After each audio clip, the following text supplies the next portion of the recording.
निवसन्ति नित्यं जानाति योगी स्वयमेव तत्त्वम् जानाति योगी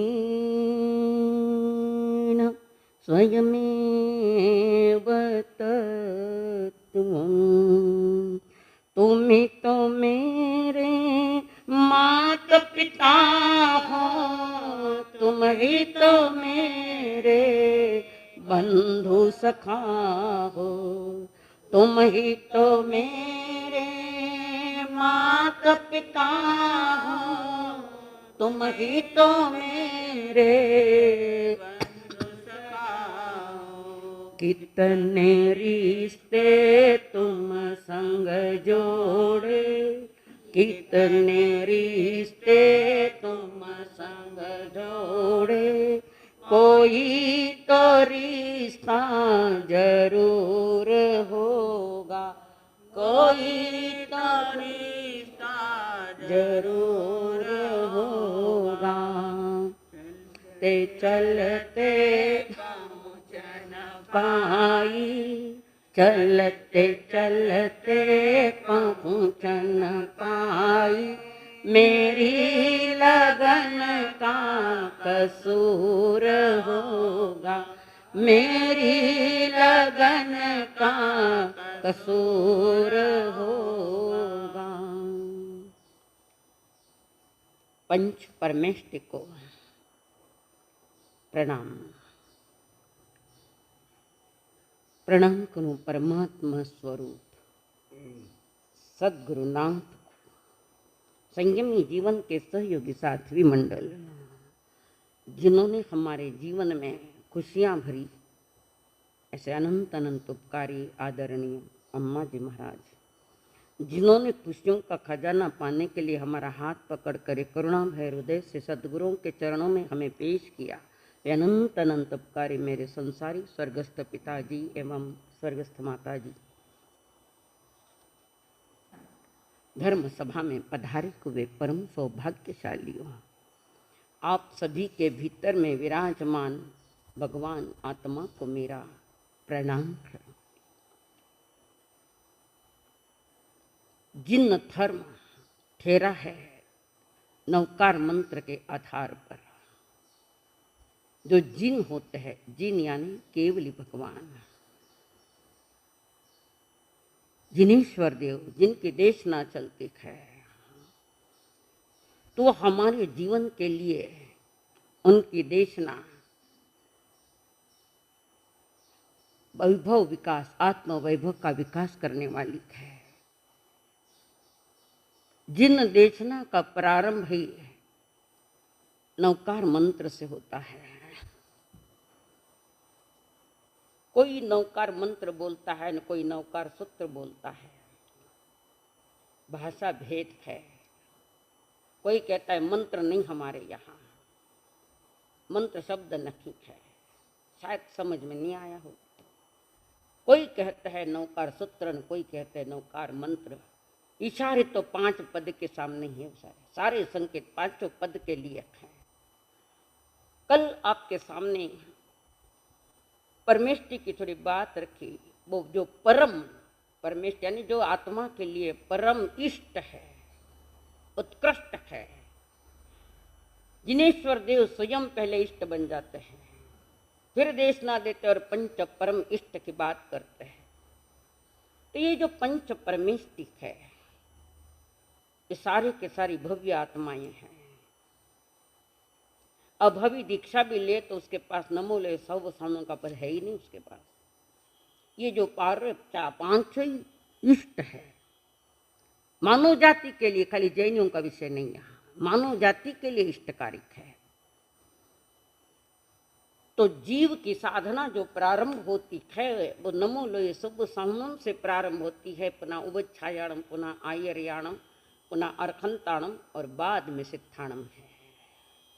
कारण इस संसार में सर्वश्रेष्ठ सिद्ध भगवान, उत्कृष्ट से उत्कृष्ट, अभी अरिहंत भी नहीं है, कारण अभी वे देखधारी है, उनके पास अभी शरीर है, अघातिया कर्मचार है। अघात्या जो आत्मा के गुणों की घात नहीं करे, वे है वेदनीय, नाम गोत्र और अंतरा, ये अघातिया कर्म है। आयुष्य पूरा हुआ कि वही अरिहंत देव, सर्वज्ञ देव शरीर छोड़कर सीधे सिद्धालय में जाते हैं। उनके लिए अगली गति का कोई विषय ही नहीं आता है। परम गति जिसको कहते हैं हम पंचम गति, वो है सिद्ध भगवान। तो अरिहंत से सिद्ध ही हुआ होता है। अरिहंत वाला कभी पुनः संसार में जन्म नहीं लेता। वो सिद्ध, अपना साध्य सिद्ध कर लिया जिन्होंने, 8 कर्मों से मुक्त होकर जिन्होंने अपना ध्येय पा लिया, अपना लक्ष्य पा लिया, अपनी मंजिल प्राप्त कर ली। साधना के साथ जीवन का सफर करते करते उन महापुरुषों ने मंजिल भी पा ली। ऐसे सिद्ध भगवान ये भी हमारे लिए इष्ट है। सिद्ध परमेष्टि, जिसमें एक सिद्ध इष्ट है, वो सिद्ध कौन है? सिद्ध कौन है? बोलिए कविता जी, नहीं मालूम? वे सिद्ध भगवान जिन्होंने 8 कर्मों को नाश कर दिया, जो अतीत की जितनी जितनी गलतियां इस जीव ने की है, सिद्ध होने के पहले ये भी अनाज से भटकते भटकता है, मनुष्य जन्म पाकर सुधर गए हुए हैं, जिन्होंने 8 कर्मों का नाश कर दिया, जिनके पास इस दुनिया का कोई भी वैभव नहीं है, सिर्फ आत्मा का वैभव है। कुर्सी उठा के रखो। तो जो शरीर रहित है, अष्ट कर्मों से रहित है, तथा ऊर्ध्व लोक, ऊंचा लोक जिसको कहते हैं, यहां से ऊंचा लोक कितना दूर है? यहां से ऊंचा ऊर्ध्व लोक कितना ऊंचा है? हमने ये नहीं लोक का पूछा, सर्वासिद्ध से नहीं पूछा है। यहां से लोक, यहां से ऊर्ध्व लोक 900 योजन के आगे है, थोड़ा असंख्यात योजन आगे जाने के बाद वो सिद्ध स्थान है। तो सिद्ध भगवान जो अपना कार्य सिद्ध करके पहुंच गए हैं, और जिन्होंने शाश्वत सुख पाने का पुरुषार्थ करके प्राप्त कर लिया है, जहां से सिद्ध लोग, सिद्ध जीव वापस नहीं आते, यहां पर नहीं आते हैं।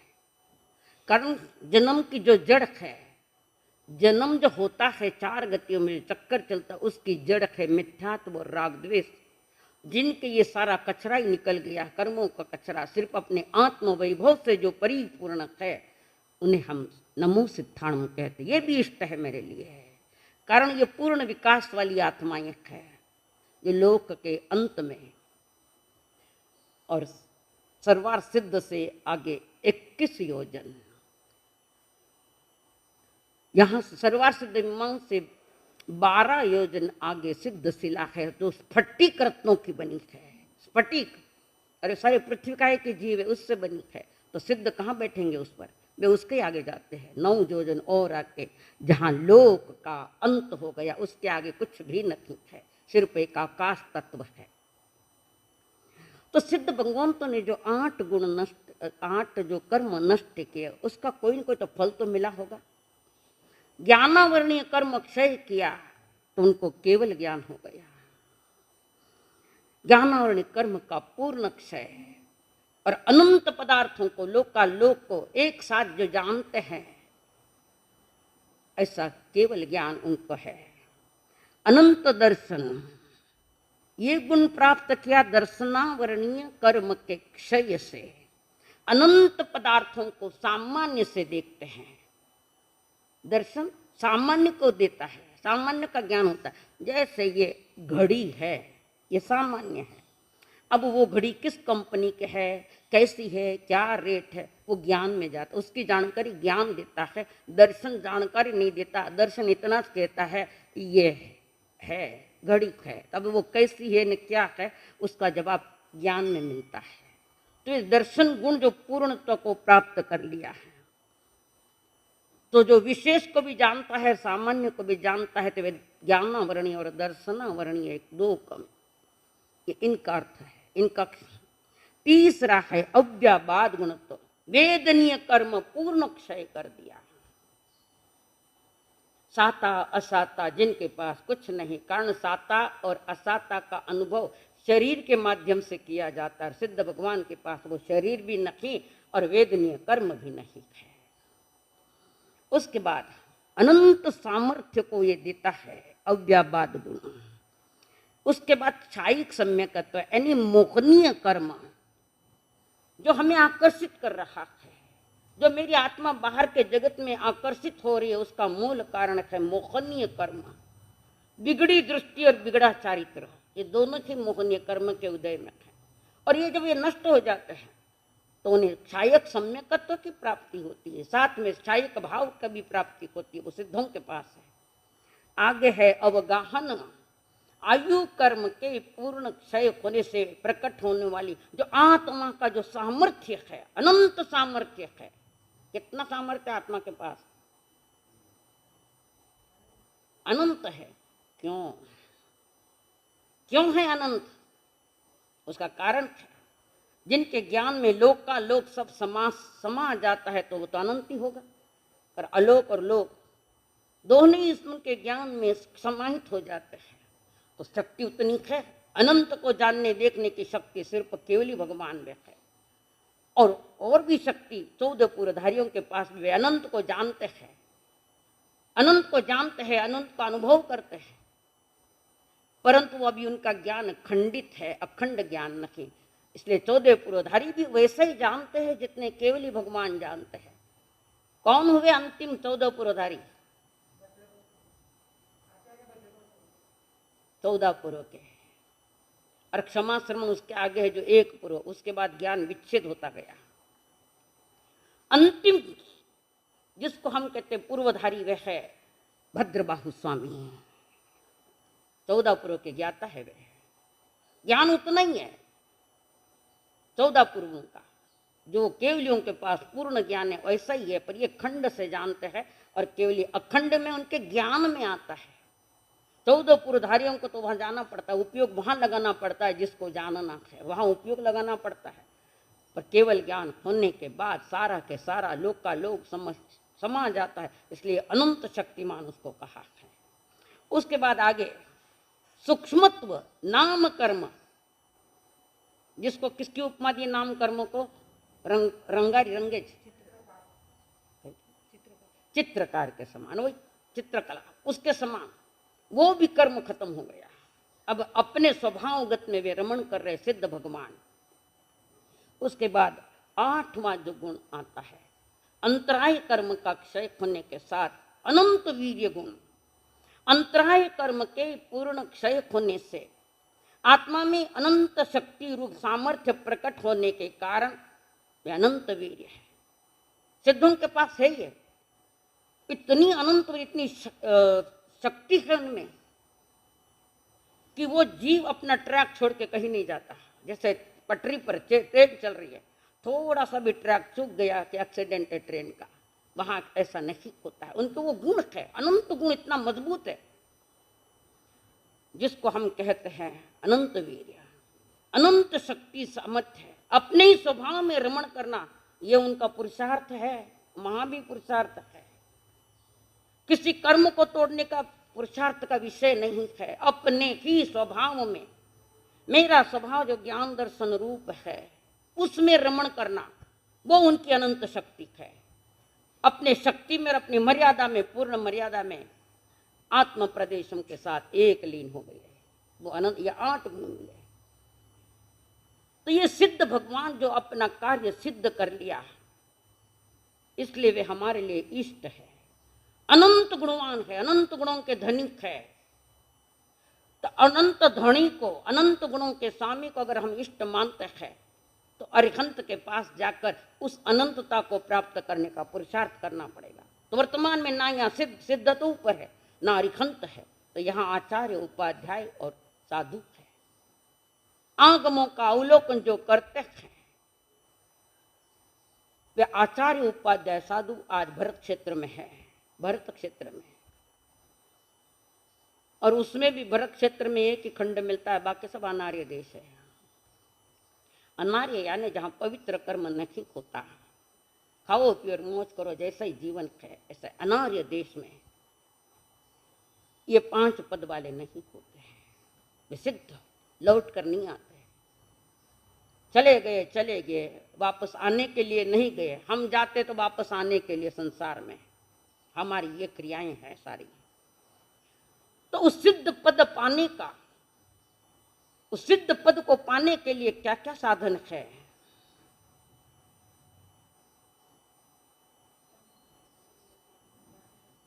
हाँ, यस, सम्यक दर्शन ज्ञान चारित नहीं, सत्य का दर्शन होवे, सत्य का ज्ञान होवे और सत्य में जिए, वो मोक्ष के साधन है और जीव मोक्ष प्राप्त करता है। कोई भी कार्य हुआ है, उत्कृष्ट भी भले कार्य हुआ है तो कारण भी उत्कृष्ट है। अपने जीवन को उत्कृष्ट बनाना है तो उसके पीछे का कारण भी उत्कृष्ट होना चाहिए। बातें संसार की करते हो, गीत संसार के गाते और माने उत्कृष्ट बनना है, उत्कृष्ट संसार भी मिलता है। वो कौन सा है उत्कृष्ट संसार? निगोध, जिसको क्षुल्लक भव कहते, हीन भव कहते। अनंत संसार भी मिल सकता है वो निगोध में, और अनंत सिद्ध पद भी पा सकते हैं। दो सामने बातें हैं, निर्णय कौन करेगा? आपको पूछ रही हूं मैं, लुनावत। हाँ जी, हाँ स्वयं को करना। हाँ, निर्णय आपका होगा कि किस दिशा का चुनाव करना है। गंदी गलियों में, गंदी नाले में जाना है तो वो चुनाव आपका है, और उत्कृष्ट जगह जाना है तो वो भी निर्णय आपका है। आपका निर्णय सर्वोपरि है। कोई तीर्थंकर ने, किसी केवली ने आपकी जिंदगी की जवाबदारी नहीं ली है। वह तो सारे गाइड है, मार्गदर्शक है, आपकी जवाबदारियां नहीं ली है। आपकी जवाबदारी आपको संभालनी पड़ेगी। तो अपनी जवाबदारी संभालना, इसको कहते हैं अप्रमत्त दशा। जो स्वयं के लिए बेजवाबदार, वो प्रमाद युक्त जीवन है। स्वयं के लिए बेजवाबदार होता है, लापरवाही से जीवन जीता है, तो वो वही पाची संसार की गंदी नालियां और गंदी अशुचियां तैयार है वहां पर। तो मनुष्य जन्म पाने है तो खाली पाने से कुछ नहीं होता। पाने के बाद अपना लक्ष्य कुछ और हो, सही लक्ष्य हो। जिस लक्ष्य तो आज तक भटकते भटकते आए, अब यहाँ एक सही लक्ष्य करना पड़ेगा, और वो लक्ष्य है मेरी मोक्ष मंजिल। तो भगवान, यानी भगवान कह रहे, परमात्मा कह रहे कि कौन बंधता है और कौन छूटता है। बंधता कौन है? जिसकी दृष्टि जगत के भोगों में पड़ी है वो बंधता है। जिसकी दृष्टि इन भौगोलिक चीजें, भोगों में, 5 इंद्रिय विषय और भोगों में जिनकी दृष्टि गई है तो वो बांधता है, निश्चित बांधेगा। और फिर उसके बाद कौन छूटता है कि कर्म छूटते हैं, मेरी आत्मा पूर्णत्व को प्राप्त कर लेती है। बांधने वाला ही मैं हूँ और छोड़ने वाला भी मैं हूँ, ये मेरा पुरुषार्थ है। और सारा के सारा पुरुषार्थ मनुष्य जन्म के लिए है। वो कारण मिल गया है।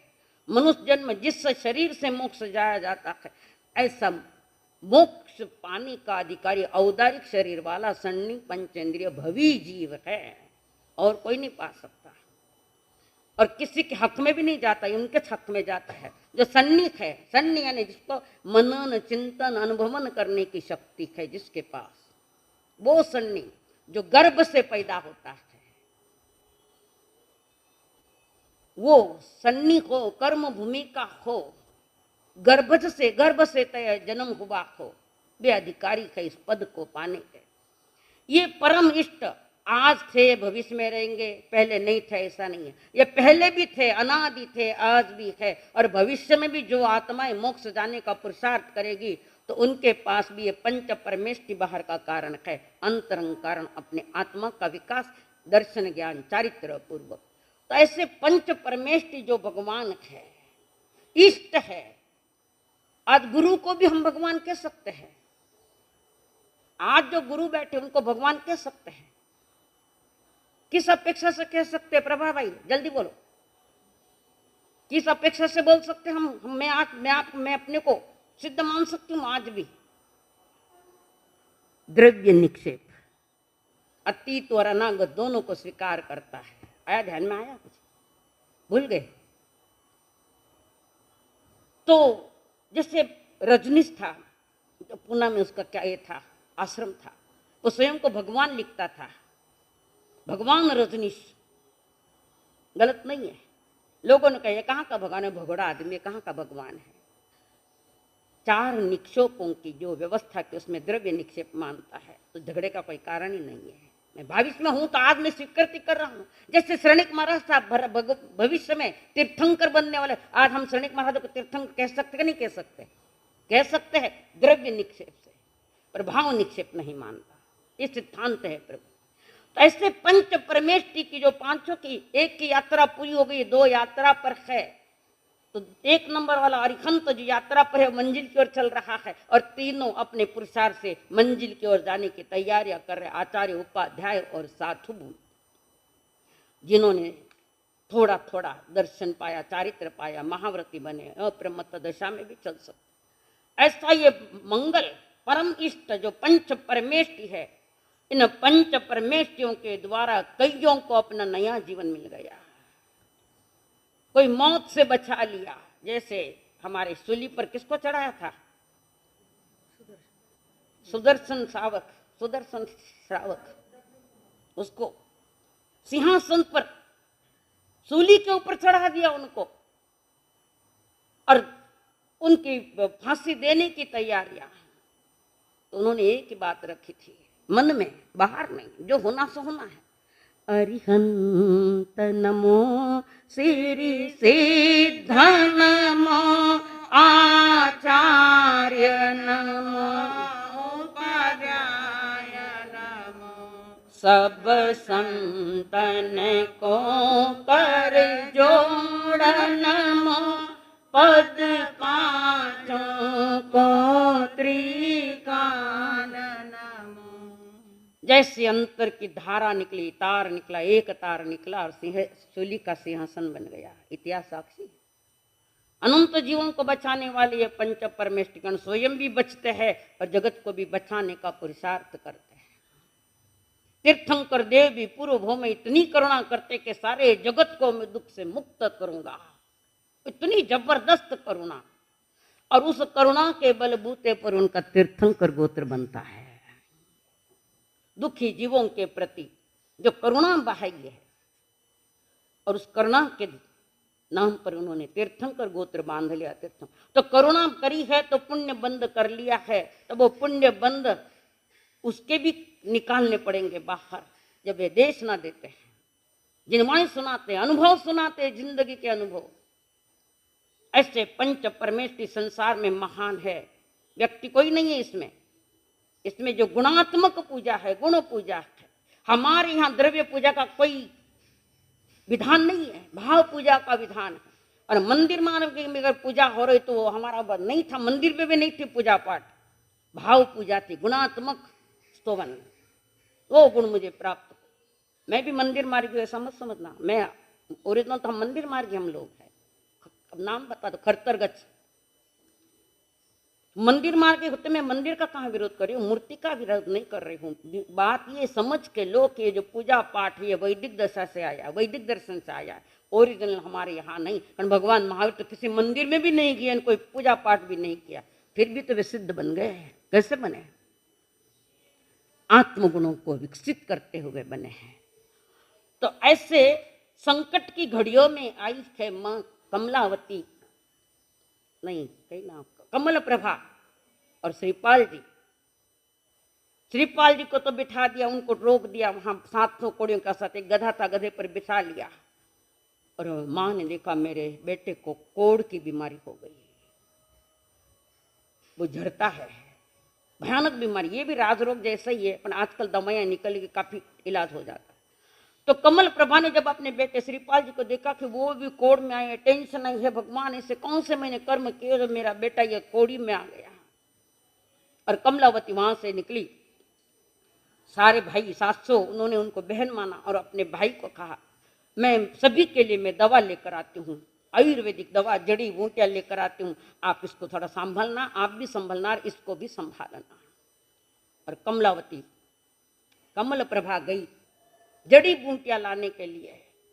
समय काफी लगा। इधर राजा भोपाल जिसकी बेटी मैना सुंदरी, जिसने अपने पिता के अनुकूल उत्तर नहीं दिया, कर्म के अनुकूल उत्तर दिया था, मैं बाप कर्मी नहीं, मैं आप कर्मी हूं। ये भी सारे लोक में यही बात है, कहीं भी जाओ उसके अलावा कुछ बात नहीं होगी। तो वहां पर कमल प्रभा दवा लेने के लिए गई। खैर ये आगे आगे चल रहे 700 कुश्ती और वे उस नगरी तक पहुंच गए जिस नगरी में मैना सुंदरी जिसने जन्म लिया था, और जो मैना कोंकण देश के राजा नरेंद्र की बेटी है। और श्रीपाल जी किसके पुत्र है, याद है? तो कल का छोड़ दिया, भूल गए, आगे का भरा सेव करा अगलो पहली डिलीट। यही तो हमारी अवस्था है। वो सिंहरत राजा का बेटा है श्रीपाल, और ये कोंकण नरेश की कन्या है मैना सुंदरी। बाप चिढ़ गया, तो पुनः के बार बार कह रहा हूं तू बोल, मैं बाप कर्मी। वो कहते मैं हरगिज नहीं बोलूं, मैं तो आप कर्मी हूं। जैसा मेरा कर्म होगा अशुभ अशुभ उस अनुसार फल मुझ पर आएगा, आप पर नहीं। चिढ़ गया बाप, देखता हूं। अच्छा, मंत्री ने बाप को, अपने मंत्री ने राजा को ले गए। मैना सुंदरी के जो पिता उस राजा को ले, चलो घूमने जाएंगे, बहुत टेंशन आ गया है दिमाग पर, चलो महाराज। और ये दोनों निकले, मंत्री और राजा दोनों निकले, चलो फिर घूम कर आएंगे थोड़ा सा। और घूमते घूमते वही टोली मिली, 700 कोड़ी और एक श्रीपाल, जो कोड़ का रोग, इनको सारा शरीर से कोड़ झड़ रहा है। और घोड़ी पर बैठे राजा ने देख लिया कि वो है जवान है, कोड़ है, इसी के साथ इसकी शादी करूं। देखती हूँ अपनी बात, तो कहती है ना आप कर्मी, बाप कर्मी नहीं तो मैं तुझे उसके साथ शादी कराऊं। और उसको ले गए मैना जी को और उसको रोक दिया, शादी करनी है इनके साथ। मंत्री ने समझाया, बहुत समझाया।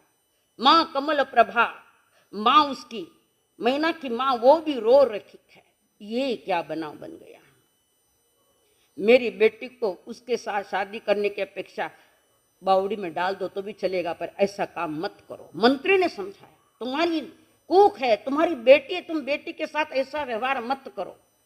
नहीं, इसको बहुत मस्ती आई है, भाषा देखो, बहुत मस्ती आई है मैना को। ये बोलती नहीं मैं बाप कर्मी हूं, ये कहती मैं आप कर्मी हूं। हम सभी आप कर्मी है कि बाप कर्मी है? बाप कर्मी है, आप कर्मी। हर जीव का अपना कर्म फल देने आता है, दूसरे का कोई कहेगा अगर कर्म हमारे यहाँ फल देने के लिए नहीं आएगा। जिसके घर के आंगन में आम का वृक्ष होगा तो उस घर आंगन वाले को भी आम मिलेंगे, दूसरे को थोड़ी। हाँ, प्रेम से दे दे वो बात अलग चीज। तो यहाँ पर कमल प्रभा उधर गई, राजा इधर आया है और बुलाया पंडितों को, और पंडितों को कहा मुहूर्त निकालो जल्दी जल्दी, मुहूर्त निकालो, इस बच्चे के साथ, इस कुमार के साथ मैं मैना की शादी करूंगा। बहुत अहंकार छाया है ज्ञान का, तो इसकी देखो परीक्षा। ये कहते मैं बाप कर्मी। पंडितों को बुलाया, लोगों को बुलाया, मंत्री ने हाथ जोड़ जोड़ के समझाया, महाराज ऐसा अनर्थ काम मत करो, आपकी बेटी है। पर वो कहाँ मानने वाले। आई महिला भी आ गई, राज के लोग भी आ गए, और मैना सुंदरी को लाया गया वहां। मैना सुंदरी सब कुछ देख रही है, उसने अपने कर्मों को चैलेंज किया, मैं आप कर्मी हूं। बाप को चैलेंज नहीं किया, कारण बाप अज्ञानी है, उसको क्या चैलेंज करे। ओके, कर्म सिद्धांत जो कह रहा है, गुरुकुल में सैद्धांतिक बातें, जिन धर्म के सिद्धांत जिसने सीखे, तत्वों का जिसको ज्ञान है, उस मैना ने कहा कि मैं आप कर्मी हूं। फिर राजा कहता है नहीं मैं आप कर्मी हूं, आप कुछ भी करो, मैं बाप कर्मी नहीं हूं। आखिर सारे गांव वाले आई और श्रीपाल जी और मैना जी शादी की तैयारियां, दोनों को ही पीठी लग रही है। पीठी लगना संसार का पीलिया रोग है। वो तो लोग खुश होते हैं, पिट्ठी लाग गई। अबे आगे पिट्ठी लागन तो आगे फल कहियो तो मालूम इस पड़ जाएगा। कहते हैं पीठी मैना सुंदरी रियाज, रोवे सगड़ा ही। पीठी मैना सुंदरी रियाज, रोवे बाई काढ़िया की सायु भाग रोवे सगड़ाही। बाई केढ़िया की सायु भाग रोवे सगड़ाही। कोड़ी मिलिया ब्याही ब्याही जी, कोड़ी मिलिया ब्याही बाही जी। नाही सासरियर कोई गाँव आगे काई होसी। कौन ससुराल वाले हैं न कौन क्या, मैना को कुछ पता नहीं। वो एक ही कहती है कर्म मेरे है, धर्म भी मेरा ही होगा। अपने कर्म के अनुसार उदय में आया है, स्वीकार कर लिया, मेरा कर्म है ये, मुझे स्वीकार करना पड़ेगा।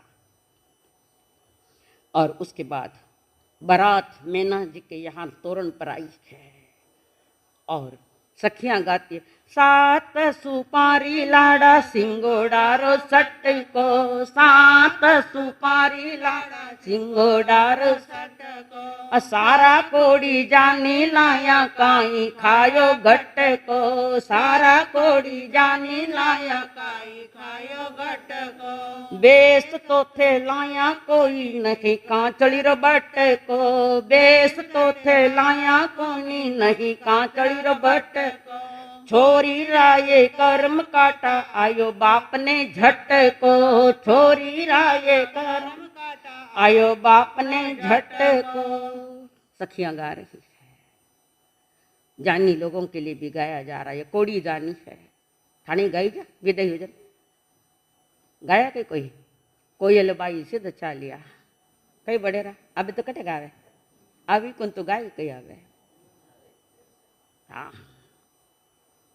विदाई देते वो अभी लाइन तो मुझे याद नहीं अभी भूल, पर वो विदाई देते समय जो गाते हैं गीत, कोयल बाई सिद्ध चालिया अरे इतरो बाबा सारो है छोड़ी ने काई चालिया गाया तो ना बड़े थाना के ब्याह में।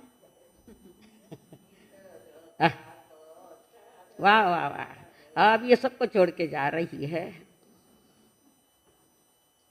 और वो देख रही है, सब कुछ देख रही है, कोई प्रतिक्रिया नहीं अपने पिता के लिए, किसी लोगों के लिए, किसी को कोई प्रतिक्रिया नहीं। माँ भी कुछ कहती है, माँ चिंता मत करो, चिंतन करो, तत्व क्या कहता है, सिद्धांत क्या कहता है, जो मेरे नसीब में प्रारब्ध होकर आया तो वैसे ही पुरुषार्थ मेरा बाप कर रहा है, चलने दो क्या होता है।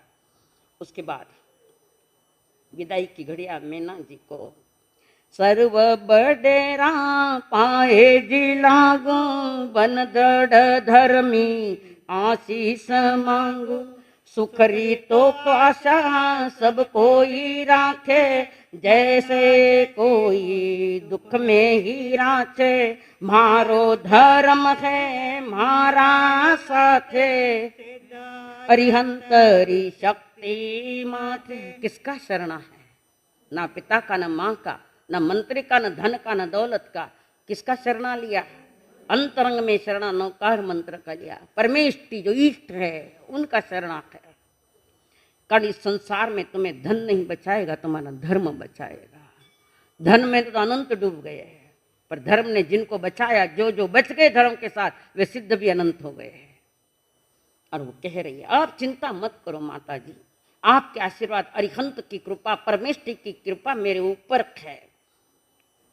जाऊं बडेरा दुख मती की जो भूलिया चुकारी माफी जदी जो, जाऊं बडेरा की जो भूलिया चुक्यारी माफी जदी जो, जाऊं सहेलिया दुख मत की जो भूलिया चुकारी माफी जदी जो।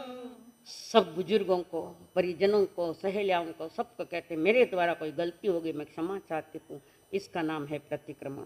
ये प्रतिक्रमण सब रो रहे नगरी के लोग, सिर्फ एक बाप नहीं रो रहा है और उसकी दूसरी पत्नी वो नहीं रो रही है।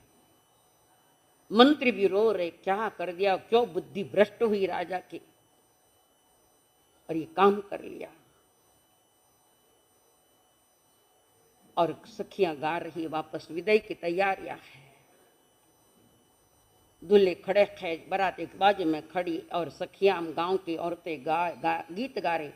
है मैना सुंदरी चाली आज महलासू, है मैना सुंदरी चाली आज महला, है कंचन वरणी काया जी, है चाली है कोड़ी रे लार, महलासू बनमा।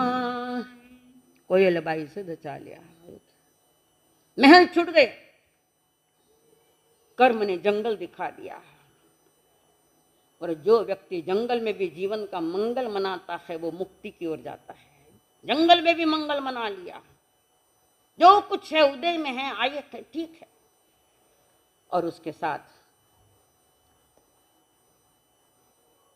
शादी हो गई, रवाना कर दिया। और जब सांझ हुई, श्रीपाल जी और मैना सुंदरी एक ऐसे ही पर्दे में बैठे बातें कर रहे हैं। बात करते हुए श्रीपाल जी कह रहे हैं, मैना जी, तुम्हारे पिता ने क्या वो बहुत गलत कर दिया। पिताजी को दिख रहा है मैं कोड़ी हूं, मेरे शरीर में कोड़ फूटा है और तुम्हारे पिताजी ने ये सारी बात कर दी, मेरे साथ शादी कर दी। मैं तुम्हें आज्ञा देता हूं, आप चाहती हो तो दूसरी शादी कर लो, मुझे छोड़ दो, दूसरी शादी कर लो, मैं परमिशन दे रही हूं। तब मैना कहती है, मैना कंठ वचन श्रवण कर छूटी आंसुधार, अर्जमान मत बोलो इस विद, अर्जमान मत बोलो इस विद, जीवन प्राण आधार हो।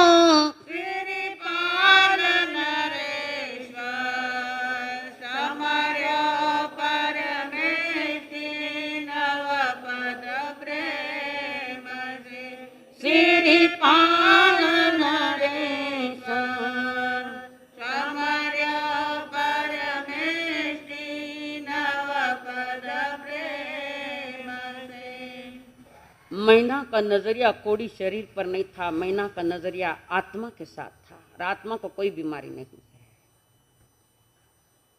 मैना कहती है, रोती रोती कह रही है, ऐसे शब्द मत बोलो, मैंने अंतर से आपको स्वीकार कर लिया है, वो आज की कन्या नहीं है, वो ऋषभदेव भगवान के शासन की कन्या है। मैना, मैंने तुम्हारी आत्मा से प्यार कर लिया और मैंने आपको दिल में बसा लिया। हम जीवन के साथी है, धर्म के साथी, हर बात के हम साथी बनेंगे। और शरीर वैसे भी रोगों से भरा है, ठीक है आपका उभर कर आया, हमारा नहीं आ सकता है, हमारा नहीं। सारा शरीर का चमड़ा उतार दो, क्या क्या दिखेगा देख लेना। वो कहते, प्राणनाथ ऐसा मत बोलो, अब तुम्हारा हमारा जीवन अब एकाकार हो गया है, सुख भी हम दोनों बांटेंगे और दुख भी हम बांटेंगे, इस ऐसे शब्द मत बोलो। समुद्र अगर मर्यादा तोड़ दे, सूरज पश्चिम में उगने लग जावे, तो भी पतिव्रता नारी अपनी मर्यादा को तोड़ती ने अपनी मर्यादा में जीवन जीते। अब आप धर्म पत्नी है कि कर्म पत्नी है, आपका विषय है। मैं रात दिन आपकी सेवा करके, मेरे घर का आचार यही है। मैं गुरुकुल में पढ़ी और सारे कर्म सिद्धांत तो समझी, उस कर्मों को मैंने समझ लिया, जान लिया, उसके प्रति भी कोई प्रतिक्रिया नहीं दूं। जो मेरा, मैंने क्या उसका फल, मैंने बाग लगाए, फल आ गए उसके। आप कृपया कर कर मत बोलो ऐसा, मैं रात दिन आपकी सेवा करूंगी। रात दिन सेवा करेगी नहीं, क्यों टाटी बेटिया है। संसार की जो सेवाएं, भ्रम में हम लोग, बुरा मत मान। जो कुछ भी आज ज्यादा सेवा दिखा रहे हैं, उस सेवा के पीछे स्वार्थ है। कोई डिमांड है, कोई मांगे है, कोई एक हाथ लोग छूट भी जाता है तो बस एक ही धर्म मेरा, जो मेरे लिए दिया, नारी जाति को जो धर्म दिया गया है मैं उसका निभाऊंगी। बहुत चंद लोग, ज्यादा नहीं होते हैं। नहीं तो आजकल पति का अगर दिवाला निकल गया धंधा में, तो ये भी दिवाली मनाने के लिए पहर चली जाती है छोड़ के। अगर रोजी रोटी की व्यवस्था नहीं हो तो फिर पति के ऊपर कितनी फायरिंग करेगी देखना। दिवाली आई है, भारी घेणो नीलियो तो फायरिंग चालू है। दिवाली आई है, आत्मा की दिवालियां मनाओ। ये संसार की दिवालियां कब तक मनाओगे? आत्मा की दिवाली बनती है रत्न त्रय से, वो दिवालियां मनाना। ये दिवालियां तो अनंत बार फटाकड़े फोड़कर जीवों को मार मार कर दिवालियां मनाई है। तो आगे तैयारी छे बुना, वही कर्म उदय में आएगा। और जैसे ही सूरज निकला, रात दोनों अपनी कर्म कथा कह रहे हैं। श्रीपाल जी ने मैं अपनी विगत बात बता दी कि ऐसा ऐसा है। सूरज निकला और योगान योग भाग्योदय में वहां मुनिराज पधारे हुए हैं, संत मुनिराज। श्रीपाल निज पत्नी के संग जाकर गुरु को नमस्कार किया, वंदना किया, शीश झुकाया, पांचों अंग नमाकर। पांचों अंग इसलिए नमाना है कि पंचम गति में जाना है। पांचों इंद्रियों को इसलिए नमाना है, पंचम गति प्राप्त करना है। और तब देशना देने के बाद मुनिवर यूं बोले, मैना सुंदर से बोले, पुरुष रत्न ये कौन तुम्हारे संग है? किस विपदा के बीच में आप आई हो मैना जी? तो मैना जी ने सारी पूर्व की बात कह दी कि ऐसा ऐसा किया, पिताजी ने मैंने इनके साथ शादी करवा दी। कारण मैं सतत कहते थे मैं आप कर्मी हूं, बाप कर्मी नहीं हूं, मैं आप कर्मी हूं। पिताजी को बड़ा गुस्सा आया, नाराज होकर एक कोड़ी साथ वरना शादी करा दी। हम तो आए हैं, बैठे, बात कही हमने, और मुनि ने सारी बात सुन ली, अतीत की सारी घटना सुना दी। और वो जैन धर्म का रहस्य नहीं समझने वाला है मैना सुंदरी का पिता कोकण नरेश। ना धर्म जानता है, ना तत्व जानता है। बड़ा अन्याय निकला है मेरे पिता। मुनि कहे, मैना चिंता मत करो, हर अंधेरे के पीछे एक सूर्योदय होता है। 2 दिन के बीच में एक रात होती है, पॉजिटिव थिंकिंग है। 2 दिन का उजाला, बीच में थोड़ी समय की रात आ जाती है, ये पॉजिटिव थिंकिंग है। और कोई सोचता है 1 दिन उजाला और 2 दिन अंधेरे मिलते हैं, ये निगेटिव थिंकिंग। थिंकिंग कैसा होना कि 2 एक अंधेरे के आजू बाजू 2 सवेरे है, सूर्योदय है। कहीं न परिवर्तन, ये नियति का स्वभाव है, परिवर्तन होना ही होना है। मुनि कह रहे, मैना जी चिंता मत करो, चिंतन करो। और ये जो पुरुष है, जो तुम्हारे पति है, कुछ ही समय में राजा बन जाएंगे। सदगुरु की वाणी है। और मुनिराज ज्ञानी भी थे, उन्होंने बता दिया। तो मैना सुंदरी पूछती, गुरुदेव इस बीमारी के लिए कोई इलाज है, कोई दवा है? हर चीज के लिए इलाज है, हम करते नहीं, वो बात अलग है। खाली बीमारियों के गीत गाते, पर बीमारी का इलाज कहाँ करते हम लोग? गीत गाने से क्या होगा? गौरव थोड़ी होगा, दवा लेनी पड़ेगी। तो वहां पर मुनि जी कह रहे हैं कि मेरे पति की जो बीमारी हुई है उसको कोई दवा दो गुरुदेव। तब उन्होंने कहा, नवपद जी की आराधना करो। 9 पद, अरियन सिद्ध आचार्य उपाध्याय साधु, ज्ञान दर्शन चारित्र और तप। अम्बिल खाओ, अम्बिल का आहार खाओ। आज का जैसा अम्बिल नहीं है, चक्रवर्ती भोजन है वो तो, जहाँ हाथ घूमते 17 चीजों पर। उत्कृष्ट अम्बिल तो एक ही धान का, और वो भी नमक रहित। नमक में भी तो रस है, और रस का त्याग है। एक धान, उसी का सेवन करके तुम, वो भी नमक रहित वाला। 9 दिन तुम आराधना करो, हम आराधना बात बताते। बाकी संत मुनिराज मंत्रन तंत्रन आदि कुछ नहीं बताते। संतों का काम ये नहीं है मंत्र तंत्र, ये अमुक है, ये इस नक्षत्र का नक्शे ग्रहों का को उपाय माने, ये करो न वो करो। मुनिराज ने जड़ पकड़ाई है तो सारे ग्रह भी अच्छे हो जाते हैं। जड़ पकड़ाई, 9 जी की जड़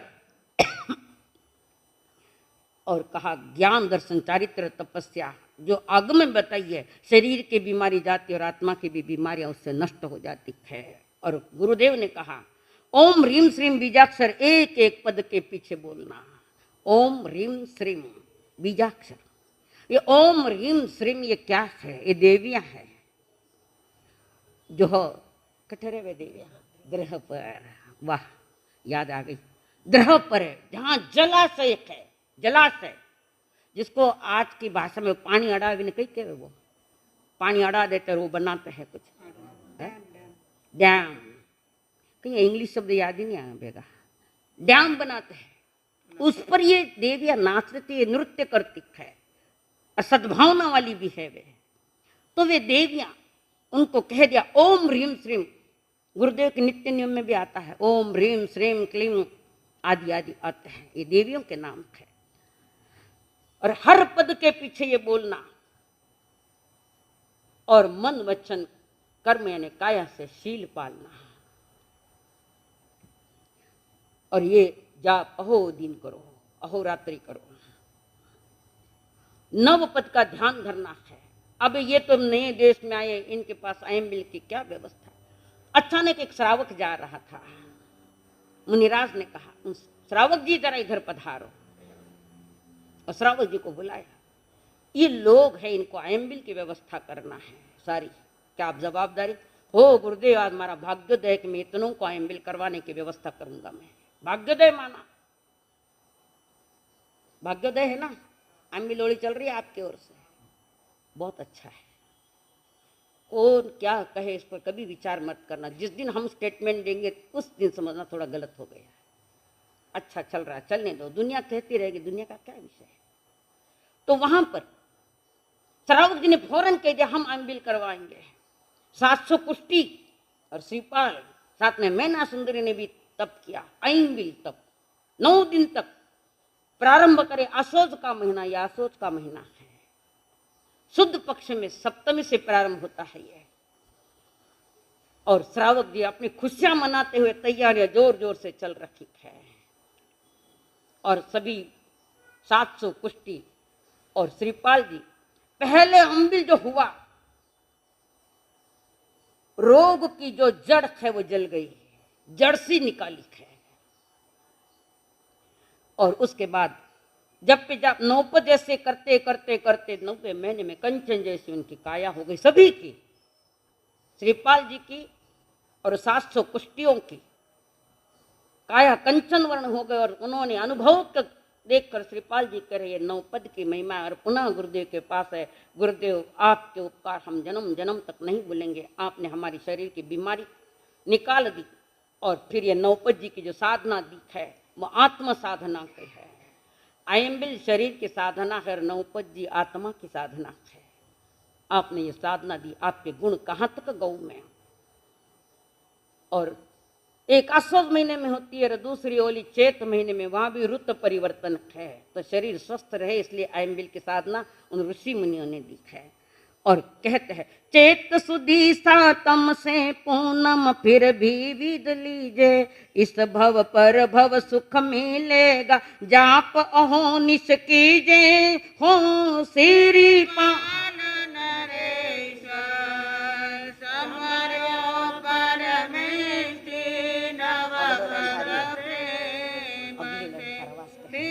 पान नरेश्वर समर्यो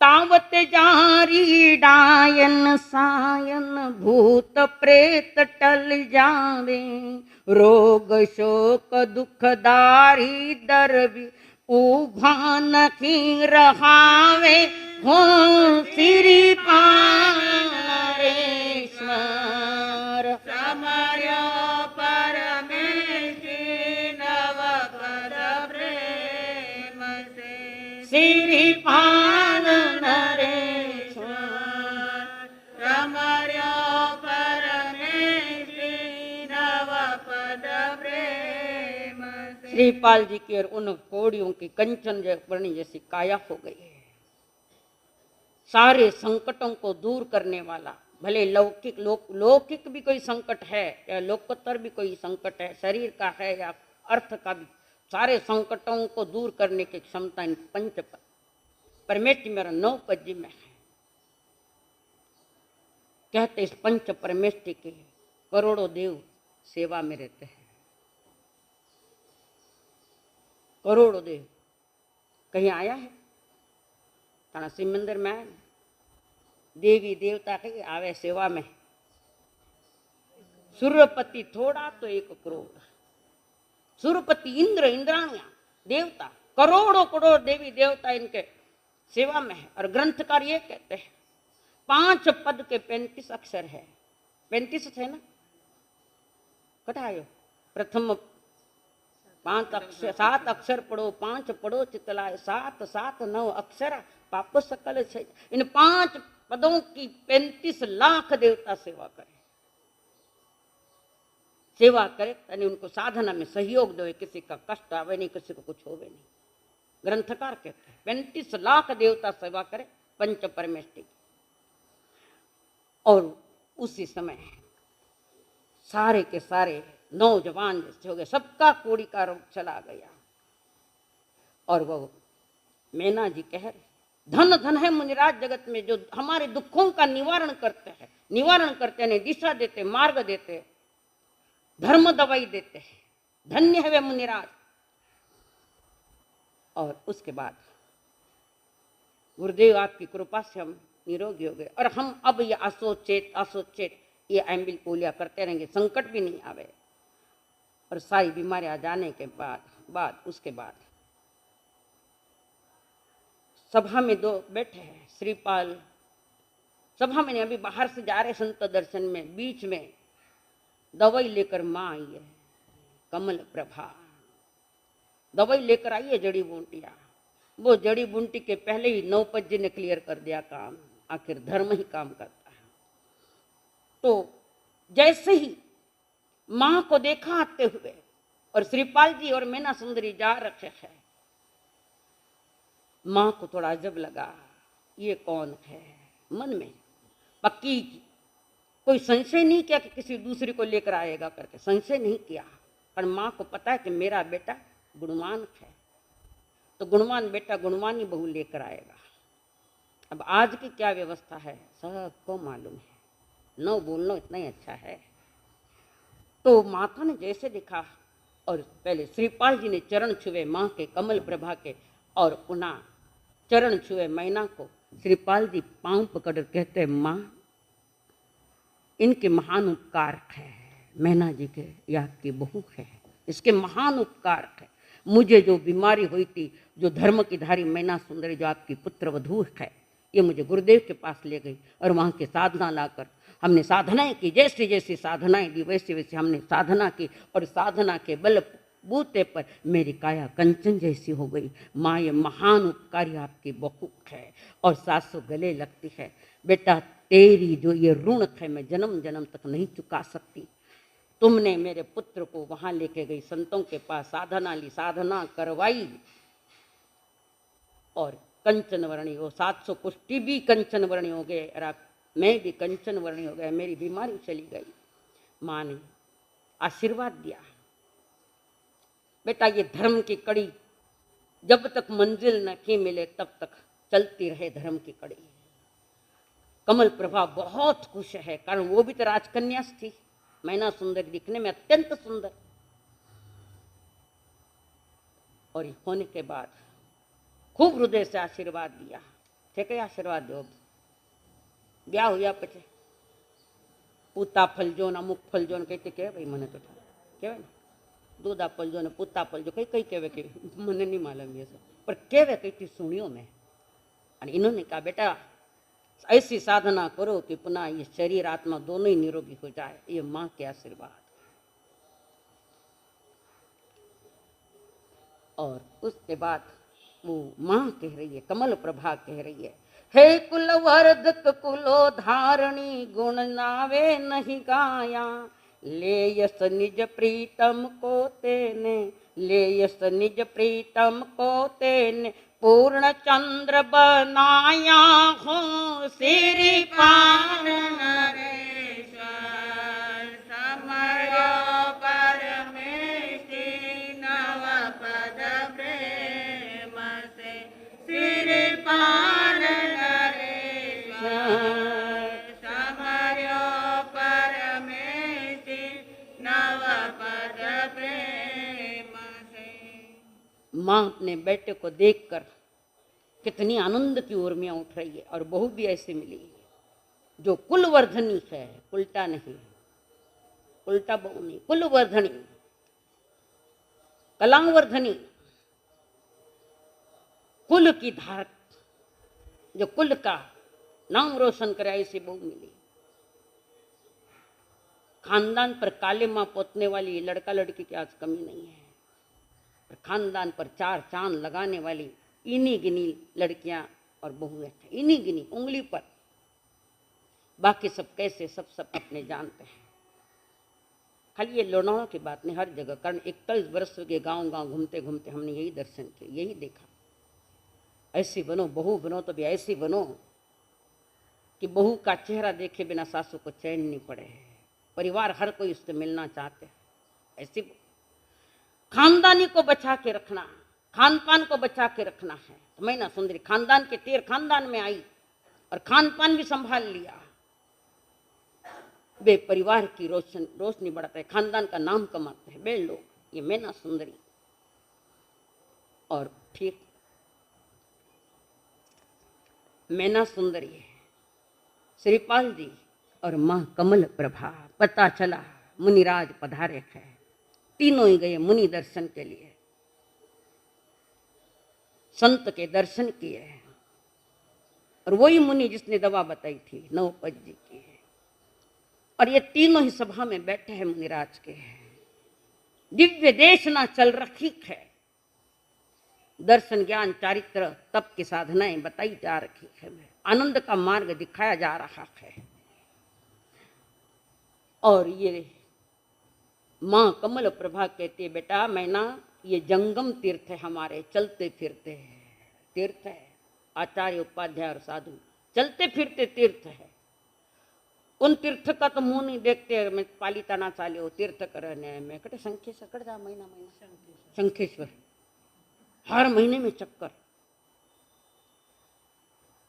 एक मैं उसका विरोध नहीं कर रही हूं, ये तीर्थ है, पर ये तीर्थ तब कहलाए जब तुम्हारा जीवन तीर्थ बनेगा उसके साथ, तो वो तीर्थ है।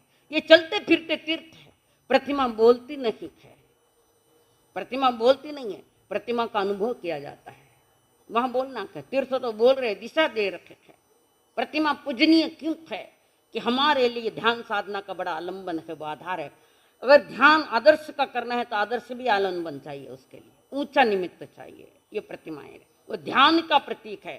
प्रतिमा ध्यान तो कोई करते नहीं, मैं भी थी उसमें, छोटी थी जब, उसमें थे हम भी। ध्यान तो कोई करते नहीं, एक गीत गा जाते आ जाते हैं, चालिया माँ घर और मंदिर में जाते पूजा पाठ करते हैं, वहाँ कुछ चैत्य वंदन कुछ करते किए। मैंने ईमानदार से बोलो, जो आपके भोजन में आता है वो उत्कृष्ट माल वहाँ चढ़ा किया, तो मंदिर में चढ़ाना क्यों? खाएगा पुजारी, कोई खाए, तुम्हें क्या लेना देना। जो थाली में आया है उसका भोग लगाना वहाँ पड़ता है। चैत्य मंदिर में वो रखी जाती है। नहीं तो कई लोग जानते मूर्ति ने बाकटे खावे उठे तो रखना है, छोटो सो देख ले सस्ता माल, चावड़ा निकलोड़ी कणिका भी लेन जावे गहूली निकालने के लिए। यह हकीकत मैंने देखा है, इसलिए बोल रही हूँ। आपके थाली में जो पवित्र ऊंची चीज आती है, जो चावल वही चावल, वह अखंड चावल चढ़ने चाहिए, अखंड, जिसके टुकड़े नहीं हुए। अखंड को पाना है तो अखंड को चढ़ाना पड़ेगा, और स्वयं को भी अखंड को चढ़ाना पड़ेगा। तो वे देश ना सुन रखे है। और उसके बाद देशना पूरी हुई। कमल प्रभा मैना सुंदरी श्रीपाल जी गुरु के चरणों में आ गए हैं। और उसी सभा में योगान योग मैना के माता जी आ गए हैं। वहां चली आई और स्वस्थ पुरुष को संग में देखा, अपनी बेटी को, मैना जी को। वो दूसरी माँ, उसने देख लिया इसको, तो इसकी शादी तो एक रोगी कोड़ी के साथ कर दी है, कोई परस पुरुष के साथ बैठी है। और कह रही है तुमने मेरे कुल को दाग लगाया है। माँ को कोई हकीकत कुछ मालूम न थी, और फौरन रिएक्शन कलंक के मत देना कभी, जैसा कलंक दिया है वैसा आएगा। सीता माता को आया था, वो कलंक उदय में आया है। सतियों को बहुत कर्मों से गुजरना पड़ा, निखर के निकली वो सारी। और वहां से मैना उठी, माँ रोवो मत, ये वही है जिस कोड़ी के साथ मेरे पिता ने शादी करवाई, वही है। इन्होंने सारी साधनाएं करवाई, उन्होंने साधना की, गुरुवर ने जो जो साधना दी, हमने वो साधनाएं की है, तो शरीर कंचन वर्ण हो गया है। और फिर निज समदन को कमला बोले, बहु को सब उपकार, जीवित गुण भूलू नहीं इसका, दुख से दिया उबार हो, श्री पाल नरेश्वर समर्यो परमेश्वरी, नव पद प्रेम से श्री पाल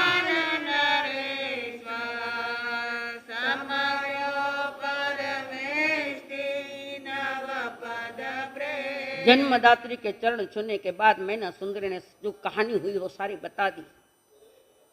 मैना की माँ को रूप सुंदरी और कहा, आज तो मेरा जबरदस्त पुण्योदय, कैसा राज जवाई मिला है। वह राज जवाई थे, राजकुमारी थे, वो भी ऐसा जवाई मिला, महाभाग हमारा पुण्योदय के आप जैसे जवाई मिले। चिंतामणि समान सारी चिंताओं को दूर करता, वो चिंतामणि रत्न कौन है? जो सारे दुखों को दूर कर देते हैं, वो चिंतामणि रत्न कौन सा है? कोहिनूर हीरो नहीं, बड़ेरा, वो रत्न मिला। उस रत्न का नाम है रत्नत्रय, सम्यक दर्शन ज्ञान। साधना की है, उसके प्रभाव से पाप की जड़ पाताल में है, पुण्य की जड़ पाताल में है और पाप की जड़ अस्पताल में है। पुण्य की जड़ कहाँ है? ठेठ पाताल में भी है। और पाप की जड़ देख रहे हो, हॉस्पिटल भरे पड़े हैं, कोई मर गया, कोई मरने की लाइन में है, कोई तीसरा तैयार, पीड़ा ही पड़ा, आक्रंदन ही आक्रंदन हॉस्पिटल में है।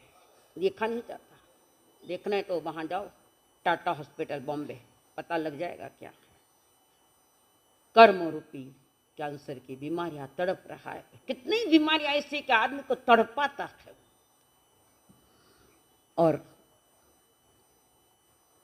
कमल प्रभा ने अपने सगी जी को सारी बात सुना दी और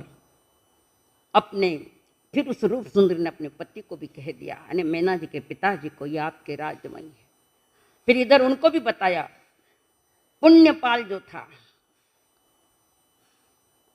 मैना का भाई, वो पौपाल है, ये पुण्यपाल मैना का भाई है। और वो सोच रहा, ओ ये तो भतीज जवैया, भाणेज जवई है, बहन का पति, ये तो मेरे भाणेज जवई है। और उसको बधा कर घर लाए हैं। कौन लेकर आए? पुण्यपाल, मामी ससुर जी है, वो लेके आए हैं। और वहां पर स्वर्ग जैसा सुख भोग रखे हैं। श्रीपाल और मैना 7वें माले पर, 7वें मंजिल पर उनको सारी व्यवस्था कर दी, सारा सुख भोग रखे हैं। उसी समय ठीक एक नृपवन, एक राजा क्रीड़ा करके, बगीचों में क्रीड़ा करके अपने शहर में आया और श्रीपाल और मैना सुंदरी को देख मन में आश्चर्य आया। मामा, इसको तो कुष्टी को दिया था, ये कैसे बन गया? सारी बातें उनको भी बताई गई, सारी रामायण मैंने भी किया। और उसके बाद उन लोगों ने मैना से क्षमा मांगी है। सच में तुमने आज जगा दिया कि संसार में जिन धर्म ही सार है, बाकी सब असार है। और उसके पिता ने भी श्रीपाल जी से क्षमा मांगी, सगी जी से भी क्षमा मांगी। कमल प्रभा से क्षमा मांगने के बाद अपने भूलों की एहसास हुआ, प्रायश्चित किया। और मैना सुंदरी और मैना सुंदरी के पिताजी दोनों प्रेम से आपस में मिले हैं।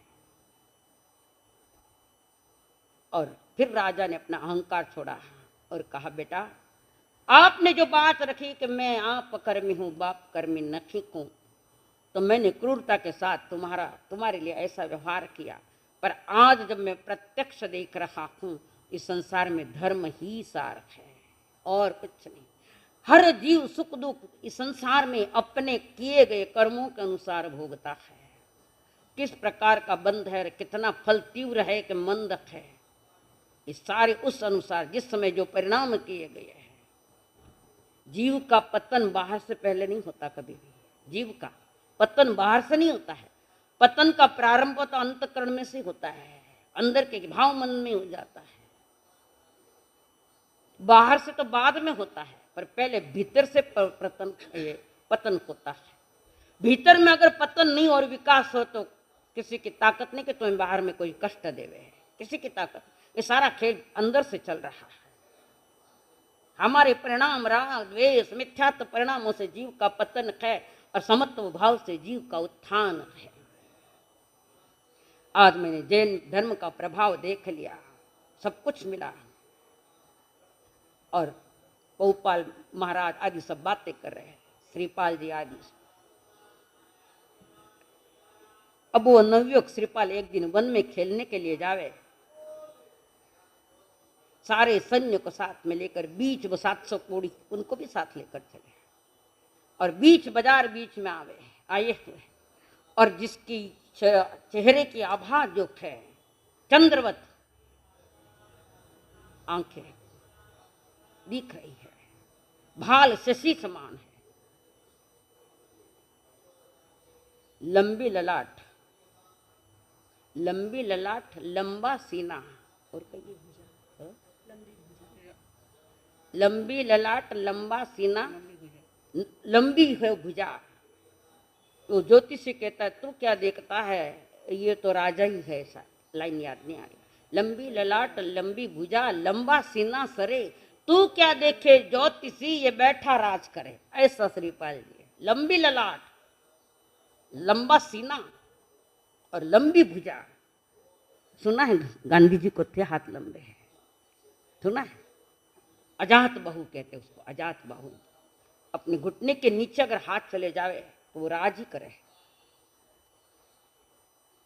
और उसके अनारकली जैसे दांत, सुंदर आकार, सारी शरीर का सौंदर्य के विशेष सांचे में से निकला जैसा है। और ये देखते हुए सारे उन्होंने श्रीपाल जी को थोड़ा घेर भी लिया।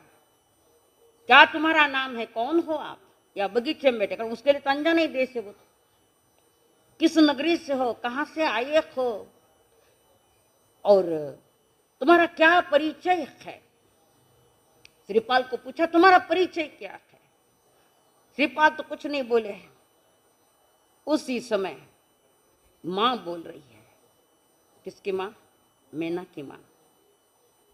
उनको कह रही है, ऊंचे स्वर माता कह बेटी नृप का खास जवाई, श्रीपाल कुंवर जा रमवा वनवाड़ी के माखी खो, श्रीपाल नरेश्वर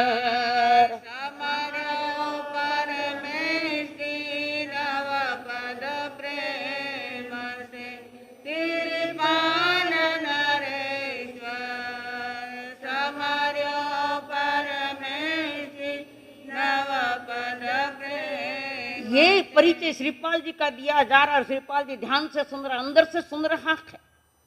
जैसे सुना और श्रीपाल जी चौंके। ससुर के नाम से मेरी पहचान कराई जा रही है। मैं अपनी पहचान खुद बनाऊं दुनिया में। ससुर के नाम से अगर पहचान होवे तो वो जघन्य पुरुष, मामा के नाम से परिचय होवे वो मध्यम, और पिता के नाम से परिचय हो वो उत्कृष्ट, और अपने कर्तव्यों से जो नाम कमावे परिचय होवे वो महान उत्कृष्ट है। औरों को लेकर मेरा परिचय दिया जा रहा है, मेरा असली परिचय ये थोड़ी है। श्रीपाल को झटका लगा। तो अपना परिचय में बनाऊंगा, और वो उदास हो गए। श्रीपाल जी उदास होकर अपने ससुराल के घर में आए, उदास बैठे। पूछ रहे, मैना ने पूछा प्राणनाथ क्या हो गया, चेहरा कुमलाया क्यों आपका? कुछ नहीं है, बताओ। बताना तो पड़ेगा कि यहाँ मैं ससुर के नाम से पहचाना जा रहा हूँ, मेरी कोड़ी वैल्यू है यहाँ तो, मैं अपने नाम से पहचाना जाना चाहिए। इसलिए मैं ऐसा पुरुषार्थ करूंगा कि मेरे नाम से मेरा परिचय हो। मैना ने कहा ठीक है, संकल्प हो हमारा, इंसान हम बनेंगे, संकल्प